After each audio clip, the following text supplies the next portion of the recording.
So, what is psychology? Some of the most basic definitions of psychology can be boiled down to this: psychology is the scientific study of behavior and mental processes. It's very much what your parents probably frequently asked you when you did something that was kind of stupid. And what they're trying to figure out is what was your behavior and what was going through your mind that caused you to do that behavior. And that's really a lot of what psychology is looking at. We'll talk about subfields of psychology at a different point. But psychology actually is a very young field.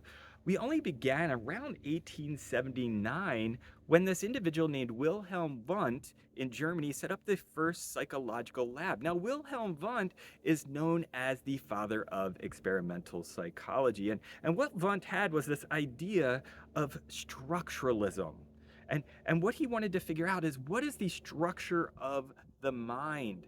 Now, when we say the structure of the mind, we're probably more familiar with other compounds and the structures of other compounds. Like if I said water, what makes up water? And you're like, that's simple. It's H2O or hydrogen, two parts oxygen, that H2O. Separately, we don't have water, but when it comes together, we have water. Well, in the very similar way, Wundt wanted to figure out a way that we could look into the mind and figure out in the mind what were those individual components. And he came up with this way to research it called introspection. Now, in introspection, you needed a stimuli. And in his case, we could say it was a metronome. If you don't know what a metronome is, many musicians will use them to keep time. His was an old school one that would have a slide, and it'd be like a tick, tick, tick, tick, tick, and it would just tick along. And in introspection, what he would do is he would sit his participant down, set up this metronome, and have them sit and think about something, and then say what they thought the individual components of that were making up that experience.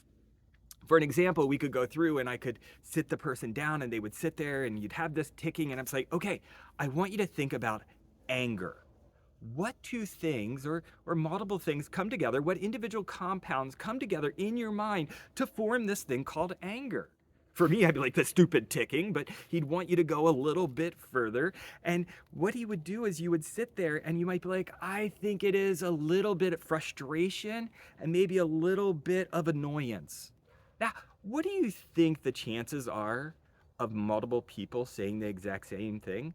You sitting at home probably thought, you're like, that's not what I came up with.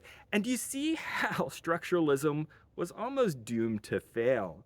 Because here you start to figure things out, and Wundt isn't the only researcher. He has students who are also going out doing research. And when they all come together, I imagine it sounded somewhat like this, where they're like, okay, I figured out it's belly fire and it's frustration that causes anger. And someone else is like, what? Like, that's not what I came up with. I came up with this. And really what we start to see is that Wundt started this idea. He started this movement of psychology. And what we're going to see from this point on is psychology sort of branching out. It's going to go in different directions. Some we're going to see it really take off and be sort of the popular thought for a while, and then it's going to die off and something else will take its place. So we're going to see structuralism die off, but then we'll talk about some other ways of studying psychology that are going to come up, other ways of thought that are going to come and take its place.